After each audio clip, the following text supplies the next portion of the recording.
Hello বন্ধুরা, আজকে বানিয়েছি উচ্ছে ভাজা। তো উচ্ছে ভাজাটা আলু উচ্ছে দুটোকেই লম্বা লম্বা করে কেটে একটু ঝিরিঝিরি করে, তো সেটার মধ্যে আমি পাঁচফোড়ন দিয়েছি, দিয়ে উচ্ছে আলুটা দিয়ে নাড়াচাড়া করে নুন আর হলুদ দিয়েছি, আর কটা চেরা কাঁচা লঙ্কা দিয়ে দিয়েছি, দিয়ে ভালো করে চাপা দিয়ে দিয়ে নাড়াচাড়া করে ওরকমভাবে ভেজে নিয়েছি।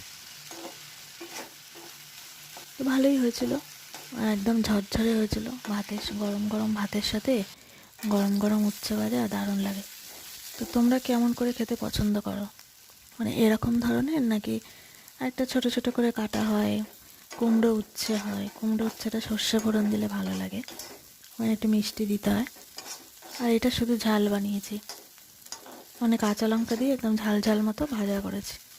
তো দেখো কেমন হয়েছে, যদি ভালো লাগে তাহলে একটা লাইক কমেন্ট করে দেবে বন্ধুরা। আর তোমরা যারা যারা এরকম খাওনি পাঁচফোড়ন দিয়ে উচ্ছে ভাজা, তো খেয়ে দেখতে পারো, খুব ভালো হবে, দারুণ লাগবে। তো দেখো বন্ধুরা, নামিয়ে দিলাম, কথা বলতে বলতে হয়ে গেল, একদম ঝরঝরে বানিয়েছি।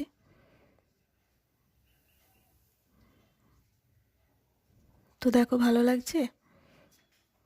তো থ্যাংক ইউ সবাইকে আমার ভিডিওটা দেখার জন্য।